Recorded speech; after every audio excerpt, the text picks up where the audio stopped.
নমস্কার বন্ধুরা, কেমন আছো তোমরা সবাই? আশা করছি ভালো আছো। আমি চলে এসেছি আরেকটা নতুন ভিডিও নিয়ে। আর এখন বাজে রাত্রি 8:30 আর আমরা এখন পৌঁছে গেছি আমাদের লোকাল স্টেশন দুর্গানগর। এখান থেকে আমরা শিয়ালদা লোকাল ট্রেন ধরে আমরা সোজা চলে যাব শিয়ালদা স্টেশনে। আরো কয়েকদিনের জন্য আমরা ওয়েট করছি, তারা আসলেই আমরা বেরাবো। তো দেখো বন্ধুরা, আমরা প্রায় 10:30টার দিকে শিয়ালদা স্টেশনে এসে পৌঁছে গেছি। আর আমরা এখানে একা নয়, আমার সাথে আরো দুটো ফ্যামিলি আছে। আমরা যাচ্ছি নিউ জলপাইগুড়ি, ওখান থেকে যাব গ্যাংটক। আমরা যাব এনজিপিতে। এনজিপিতে যাওয়ার জন্য আমরা যাব পদাতিক ট্রেনে করে। তো আমাদের ট্রেন টাইম হলো 11:20। আর আমাদের ট্রেন দিয়েছে 12 নম্বরে। তো আমরা সেদিকেই যাচ্ছি হাঁটতে হাঁটতে। পাশে মেয়ে আছে দেখো। তো গাড়িটা ছিল না, গাড়িটা এখন আসলো। আমাদের S4 এর সিট। তো আমরা ওয়েট করছি, গাড়িতে উঠবো। আর দেখো সবাই যাবে আমাদের মতোই।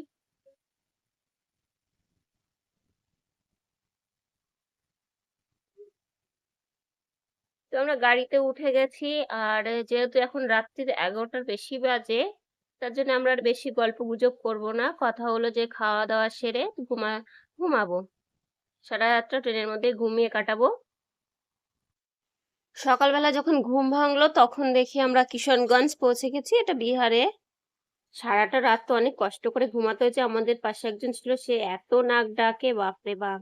তো সকালবেলা মুখ টুক ধুয়ে দেখো একটু চাওয়াল আসছিল, চা নিয়েছি। তো শেষমেশ আমরা পৌঁছে গেছি নিউ জলপাইগুড়ি। তবে আসার সময় ট্রেন জার্নিটা আমাদের বেশ ভালোই কাটলো গল্প গুজব করে। আর যে দুজন ছিল তারাও বেশ মিশুকে। আর দেখো স্টেশন থেকে কিছুটা আসলেই সিকিম দার্জিলিং যাওয়ার গাড়িগুলো এখান থেকেই ধরতে পারবে। অনেকে এখান থেকে শেয়ারেও যায়, আবার কারো রিজার্ভ থাকে। তো আমাদের রিজার্ভ গাড়ি করা ছিল। আমাদের গাড়ি আসতে একটু লেট হচ্ছিল, তো আমরা দাঁড়িয়ে আছি। কিছুক্ষণ পরেই দেখলাম আমাদের গাড়িটা চলে আসলো। ঠিক আছে, কোনো ব্যাপার না। তো আমরা গাড়ির দিকে এগিয়ে গেলাম। আর চলো তুমি, তো প্রচুর গাড়ি দাঁড়িয়ে আছে। তো আমরা এখন যাচ্ছি সিকিম। তো আলাদা একটা ফিলিংস, বেশ মজা লাগছে। বরফ নিয়ে খেলবো, অনেক কিছু ভেবে চিন্তে যাচ্ছি। তো দেখা যাক কতটা কি করতে পারি। তো চলো সবাই মিলে ঘুরে আসি সিকিম।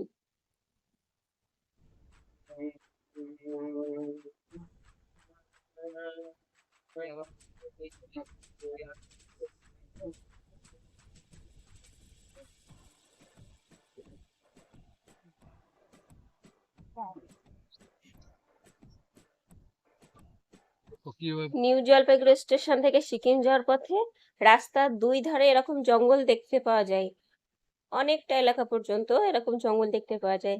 আর আমাদের ড্রাইভার বলছিল এসব জঙ্গলে নাকি হাতিও দেখতে পাওয়া যায়। মাঝে মাঝে হাতিগুলো নাকি রাস্তাতেও চলে আসে। তো আমাদের কপাল খারাপ, আমরা দেখতে পাইনি হাতি টাতি।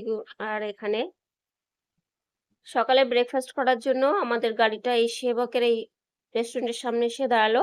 রেস্টুরেন্টের নাম ছিল সেনোরিটাস কিচেন হোটেল অ্যান্ড রেস্টুরেন্ট। তো আমরা সবাই মিলে ঢুকে গেলাম হোটেলটাতে।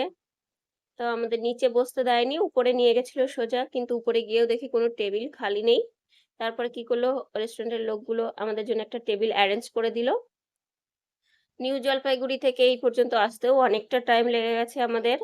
তো এতটা জার্নি করে বাচ্চাটার অবস্থা তো দেখতে পারলে, চুল টুলগুলো কেমন অবস্থা হয়ে গেছে। তো আমরা এখানে খেয়েছিলাম ছোলে ভাটুরে, আর নিয়েছিলাম 1 প্লেট করে মোমো। তো এত সুন্দর খাবারগুলো খেতে, এক কথায় অপূর্ব। ভীষণ ভালো ছিল খাবারগুলো। তো এই হোটেলে বসে আমরা পাহাড় দেখতে পাচ্ছিলাম। এটা আমার ফার্স্ট টাইম পাহাড়ে যাওয়া। তো এখান থেকে ফার্স্ট টাইম একটু পাহাড় দেখতে পেয়েছে, এত ভালো লাগছিল আর এত আনন্দ লাগছিল। তো এখান থেকে আমি একটুখানি ভিডিও করে নিচ্ছিলাম। পিছনে হলো তিস্তা নদী, যেটা শুকিয়ে গেছে, পুরো শুকিয়ে গেছে একদম। এখান থেকে ভালো দেখা যাচ্ছিল না।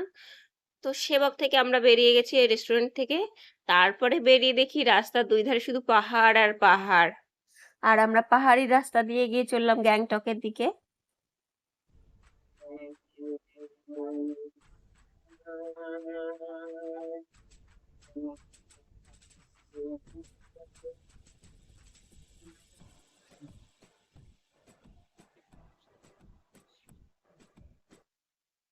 আর এটা হচ্ছে তিস্তা নদী। এই নদীর জল অনেকটা শুকিয়ে গেছে, এখানে যে ড্যামটা ছিল সেটাও ভেঙে গেছে। তো প্রায় 4টে 4:30 দিকে আমরা অবশেষে পৌঁছলাম আমাদের হোটেল অলিভ ব্রাঞ্চ। তো এতটা রাস্তা জার্নি করে না শরীরটা এতটাই খারাপ লাগছিল, মনে হচ্ছিল কতক্ষণে হোটেল রুমে যাব। আর আমাদের এই হোটেলটা ছিল পাহাড়ের একদম চূড়াতে, তো উঠতে খুব অসুবিধা হয়েছে। আমরা ফাইনালি রুমের মধ্যে পৌঁছে গেছি। চলো রুমটাও তোমাদের সাথে একটু শেয়ার করে নিই, রুমটা কেমন দিয়েছে আমাদের। তো বেশ ভালোই আছে, আমার তো ভালো লেগেছে। মেয়ে তো বিছানায় উঠে গেছে আগে থেকেই, ওর শরীরটাও ভালো নেই, কারণ গাড়ির মধ্যে ওর খুব কষ্ট হয়েছে। যত আমরা উপরের দিকে উঠছিলাম যেন শরীরটা আরো একটু বেশি খারাপ খারাপ করছিল। তো যাই হোক শেষমেশ চলে এসেছি, আজকে একটু রেস্ট নিতে পারবো, এটাই অনেক। তো এখানে একটা ইলেকট্রিক কেটেলও দেওয়া আছে জল গরম করা জন্য। এখানে তো ঠান্ডা জল খাওয়া যাচ্ছে না, যদিও এখানে একটু ঠান্ডাটা খুব বেশি ঠান্ডা নয়, হালকা ঠান্ডা আছে এখানে। সরে যায়। বাথরুমটাও দেখিয়ে দিই, এই যে বাথরুমটাও দেখে নাও তোমরা একটু। বাথরুমটাও পরিষ্কার পরিচ্ছন্ন, বেশ ভালো। আর এখানে প্রত্যেকটা রুমেই ওয়াটার হিটার দেওয়া আছে, কারণ এখানে ঠান্ডা জলে স্নান করা অসম্ভব। তো আমরা লাঞ্চ করার জন্য চলে এসেছি। দেখো লাঞ্চে এরা দিয়েছে, ভাত দিয়েছে নর্মাল, আর ডিমের কারি, ডাল, পাঁপড় ভাজা, এগুলো এরা দুপুরের লাঞ্চের জন্য দিয়েছে আমাদের। তো সন্ধ্যেবেলা আমরা সবাই মিলে একটু বেরিয়েছিলাম। আমরা এখন আছি গ্যাংটকে। এখানে শুনেছি লাল মার্কেট, এমপি মার্কেটটা অনেক নাম করা, তো আমরা একটু যাচ্ছি দেখে আসতে ঘুরতে। যে উঠতে এত কষ্ট হচ্ছে, এখানকার রাস্তাগুলো আমাদের তো পা লেগে গেছে, একটুখানি উঠছি কি বলবো আর ঢালু, হাঁপিয়ে যাচ্ছি। মনে হচ্ছে উঠতে একটু গেলে রেস্ট না নিয়ে নিই। মানে বাবা কি করে দম ওঠে ওরা? বেরিয়ে আসছে। কি করে ওরা যে ওঠানামা করে ওরাই জানে বাবা, আমরা তো পারছি না। তো তারপরে এই যে আমরা চলে এসেছি লাল মার্কেট, একটু মার্কেট গুলো ঘুরে ঘুরে দেখাচ্ছি, দেখো।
তো মার্কেট থেকে বেরিয়ে আমরা বড় রাস্তার দিকে আসলাম, একটু ঘুরবো।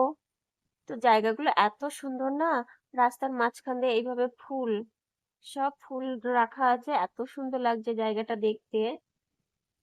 আর এই এলাকাগুলো এত পরিষ্কার পরিচ্ছন্ন, দেখতে খুবই ভালো লাগছে। যেহেতু একটা টুরিস্ট পয়েন্ট আছে, এটাকে তো পরিষ্কার পরিচ্ছন্ন রাখতে হবে।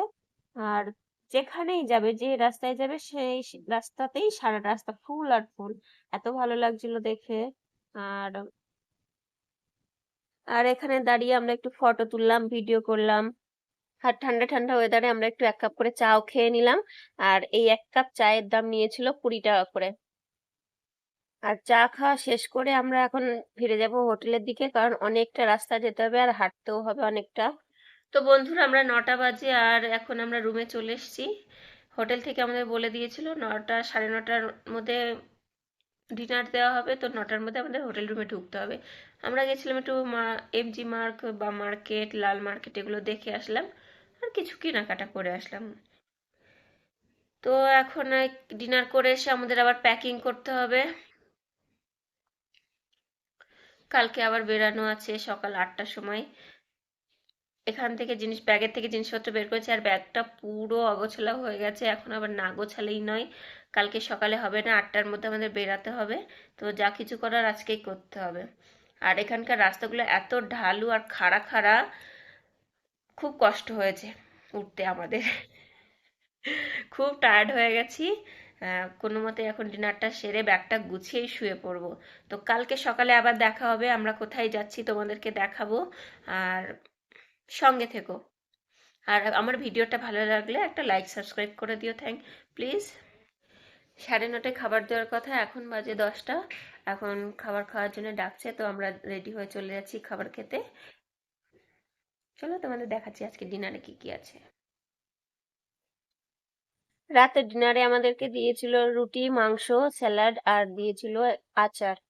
আর ডিনার শেষ করে আমরা এখন গিয়ে ঘুমিয়ে পড়বো।